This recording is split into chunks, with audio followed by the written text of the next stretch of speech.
What's good, guys, and welcome back to the Noel Show.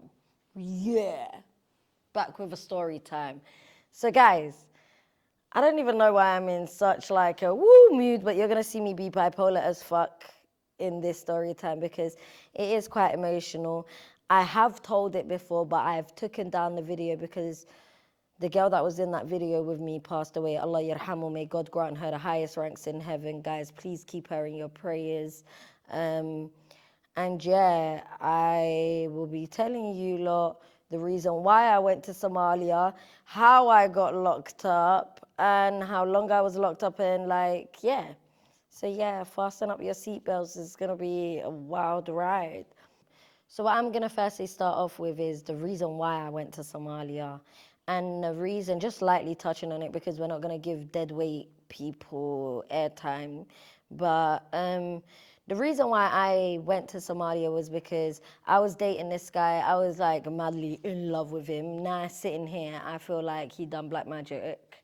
But yeah, I was infatuated with this guy.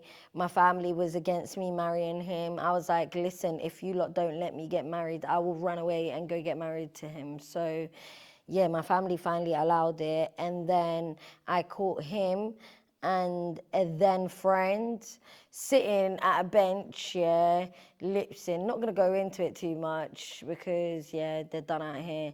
And he tried to get back with me. I was like, yeah, you're not rolling. After I said that, they kept like tormenting me, sending me snaps. So like I'll block a Snapchat of theirs. They'll make a new one, send me snaps of them together. We live in North London, very small area, kept catching them.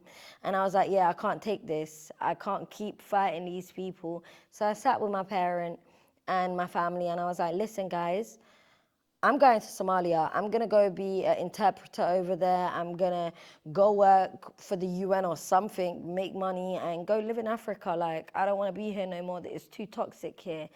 So what I done was I went and booked myself a one-way ticket to Somalia, you know, cleared out my savings, gave it to who needs to be given to, and left it with the rest. And my first stop was Somaliland. Yeah, so I got to Somaliland and I just partied. Like I had fun, not like party, but like, you know, went to a couple artist shows and just had fun really for a couple of days. Then it came to the day. It came to the day of me starting my life in Somalia. So I then left Somaliland, got on the flight, got to Aden at the airport in Mogadishu, and I got escorted. Guys, listen to this. I felt like a lit bitch. Let me tell you what happened, yeah? So when the flight landed, my uncle was right at the stairs, you know, like in his little uniform because he's a Talia. And he was in his little uniform. He got me. I ran to him because I love this uncle. Let me tell you something, guys. I am a dip out kid. First ever time I got dipped out, I was 11 years old. And this uncle of mine had this daughter, and his daughter and me was very close. Allah yarhamu, like she's passed away. And it was his only child. And I was the only like niece, nephew of his, like, because a lot of them live abroad that actually knew him, had a relationship with him. So I ran over to him, I hugged him, and he was like to me, yeah, your uncles are going to go get your bags. And I was like, wait, how do they know which ones are my bags? He was like, oh, because your mum told us. She tied your bags with something. My mum is a foreigner, and she will cut up something unique and put it on the bag just so we know it's ours, even though it has 100 locks. You know what I'm saying? It is what it is. So now my uncle was like to me, yeah, your uncles are there. Now tell me why me and my uncle, when we get to like the bagging area, I see this tall guy, yeah? And this like short guy that looks like Dexter's laboratory. You know Dexter from the laboratory? He looked like him with like round faces, big glasses, like literally look like him, yeah? My man standing there with my uncle. No, it's me, my uncle, and it's my man, Dexter guy, and this tall guy. My uncle trying to convince me these guys are related to me. I look at my uncle and I was like, bro, I know my family. Are you sure these people are related to me? And ain't my man too young to be my uncle? You know, the Dexter looking guy. And he was like, yeah, but you know, your uncles can be young too. And I was like, all right, cool, unks. Then I started getting this like pit in my stomach, a gut feeling that something mad is about to happen. So I look at my uncle and I was like, are you sure everything's all right? He was like, yeah, you're going over to your auntie's house. She's cooked for you. I was like, oh, good, because I'm hungry.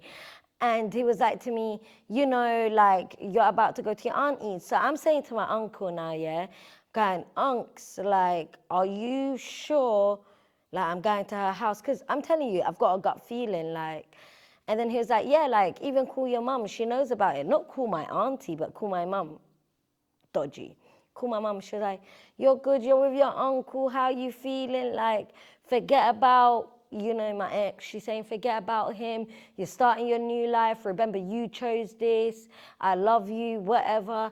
I'm there. I'm going, all right, bet, cool. Now, I get into the car and these lot are driving and I'm saying, oh, I'm thirsty, like I've got bare dry mouth, yeah, because I'm worried. I've got a gut feeling something mad's about to happen, even though there's a part of me that's excited to go to my auntie's house. Tell me why these lot are saying, don't worry, they bought you all the drinks ever, this, that.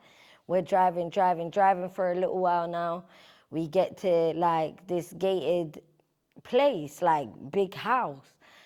These times there's these guys that open up the gates. The guy in the front makes a phone call. They open up the gates. I walk in. Guys, remember Amal that was on the pod, yeah? Remember she was my friend and she's told me when she was in there and she come out how it looked. So now I see these little benches. I see this guy that she's told me before that's cross-eyed, that's a bit scary. I'm looking at these people and I'm saying, nah. I'm where Ado was. Like, they're saying to me, no, you're not. Like, you're in your auntie. She's in there with her kids. Like, all right, I'm going, where is she then? Like, I'm screaming my auntie's name. No sign of her auntie. I walk into this little office area. These lot have pulled out my bags. They're opening it up. Bear in mind, my plan was to go to like Zambia, Kenya, like I've got a couple, you know, holiday outfits and these lot are opening up, they're looking at my shorts and they're going, Allah. And I'm going, no way is this happening. I've looked at my uncle and I'm saying to him, unks, I'm heartbroken, bro. Like I am actually heartbroken. A man broke my heart and now you're breaking my heart. Are you actually gonna lock me up here? He's saying to me, listen, you have to stay here. You have no choice. I know about everything you've been doing in England. I know you went to prison. These times, yeah, I've been out of prison for about 3 years and a half.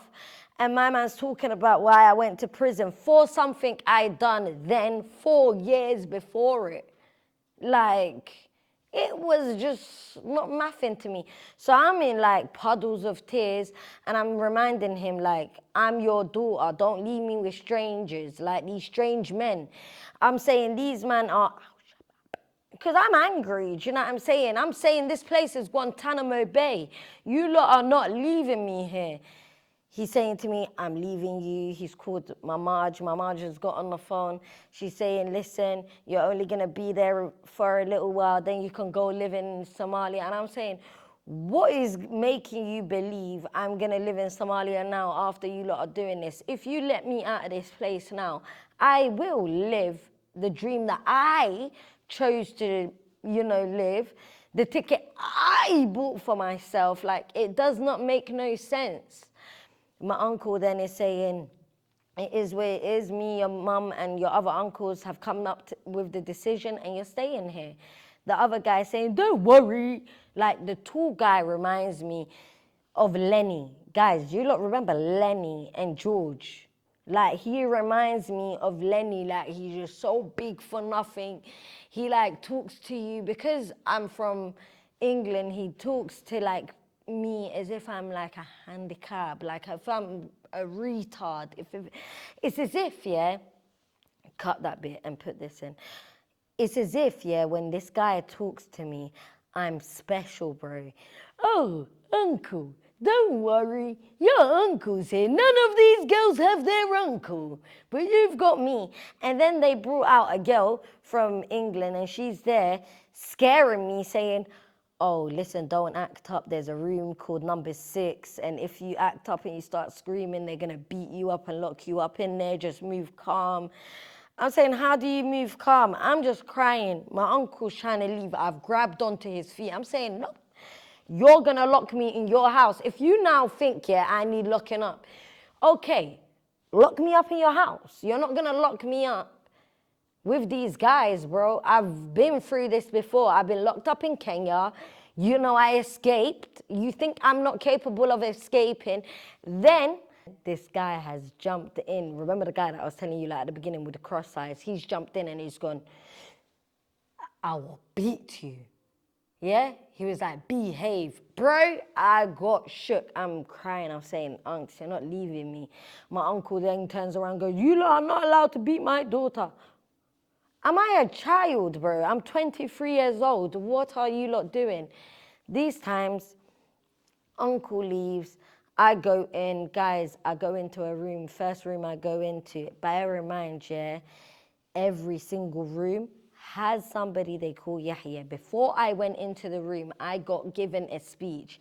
Now, this speech was, they showed me the contract my parents signed, yeah, and my family have signed. And this contract said, if I break out or try to break out and anything happens to me, if I fight anybody in there, i.e., you know, the girls that live there or the maids or them, if, what you call it, like, I try escape, I said that, they and I get unalived or anything, that they are not allowed to be taken to court by the parents. The parents sign that. So they show you that to basically show you your parents don't give up about you. They couldn't care less. Then they tell you that every single room, yeah, has a Heyyyyy. And Heyyyyy is actually a normal name, but for them, it was their own little thing in that place. And they will tell you that this Heyyyyy works for them. And the Heyyyyy lets them know everything. That we have no friends in there, I have no friends in there, that they know about my escaping, they know about everything, and they've got their eyes on me.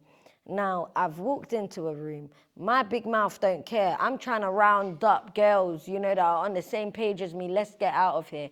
I go into a room, I talk to this girl, she's saying to me, be careful, they put you in a snitches room, like majority of the girls in there are snitches. Now, every room has a bunk bed here, a bunk bed there, and a bunk bed here. It's very small, the rooms. Everyone's living out of their suitcases. And the girl then shows me her back. She's got like whoop marks everywhere. She's saying, no, I'll be careful. There's a room called number 6. I, until today, get confused at how these men were able to come up with that number. How did man in Somalia come up with it? It just doesn't make sense to me. How do they know that it's just this evil number in the West? How do they know it? Anyway, she's telling me, be careful. I go in there and yeah, like I was in there for a year and a couple weeks.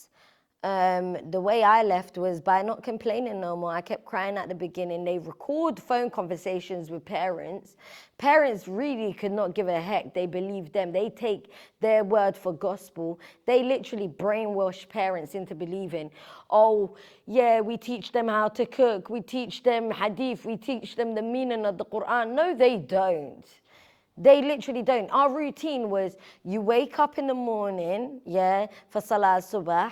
You literally, if you can go and drink tea or whatever, you go drink tea quickly after Salah Subah. You go back into the little room. You're sitting on the floor, cement, yeah.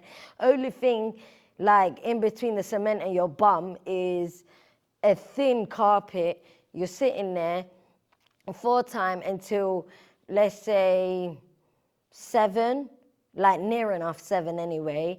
And yeah, you recite it back, yeah, recite. So you basically learn it, you recite it, then you go for breakfast, you come back, you go pray, you come back. No, wait. Yeah, you pray, you come back. Then it's dinner, you go eat. You then come back. Bro, it's just like military in there, innit? I'll be dead honest. Thursdays, late nights is the only time you don't go back. Fridays, you're off until late night Friday. You're back in there again. You get battered if you don't, like, recite it right. If you get it wrong, like, you get smoked. Yeah, the men are nasty. Men come into the girls while they're not dressed. You know, they say things like, and I will always tell you, look, the brutal truth, whether you want to hear it or not.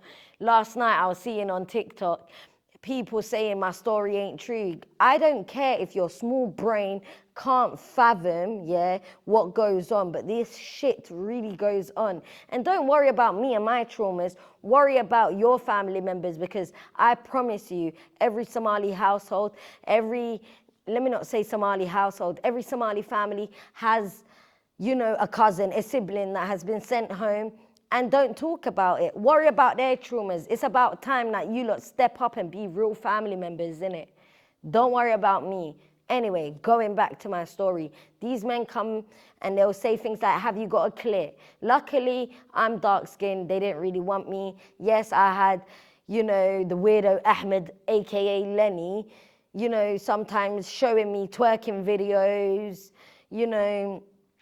I used to like talk to him and be like, oh, show me my friends' Instas, the ones that are opened, I show him mine. The way I even made up with my family was me, when I come back to the country, I didn't have no family, didn't have no one living in a refuge, ended up going on holiday with mates, then then mates, and this guy was, I had him on my Instagram because he followed me when he used to show me my Instas and stuff, and I followed him back. And, you know, I followed him back when I was out, not in there because they wouldn't let me log in, because if they would, I would have been freed. I would have had an excellent escape story or, you know, freedom story, which I don't. So when I went Greece, this guy then, you know, called me on Instagram. I answered. I got, you know, then mates to record, and, you know, he was asking me to show him my tatas and my birdie. And yeah, that's how I made up with my parent, by showing her these men that facade it with you guys, these men that swear by Ilahi's name, that do everything by weaponizing the religion, are not religious. These men are disgusting men. These men, you know, would sleep with girls. These men would take advantage of young girls. The younger, the lighter she is, the more, you know, desirable they are, you know, to these horrible men. And I feel like these stories should be heard, and I will never stop telling them. So it is what it is. You lot can go bang your heads on a wall whether you like it or not. I'm telling them.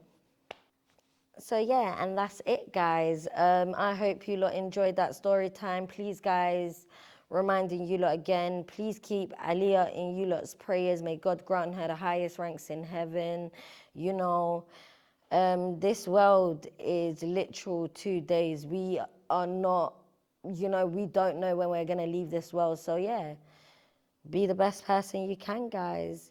Thank you guys for watching. Make sure you look, like, comment, and subscribe. Guys, share my videos. Let's get me to 25K. I want to get to 25,000 before summer. I love you, Waley gang.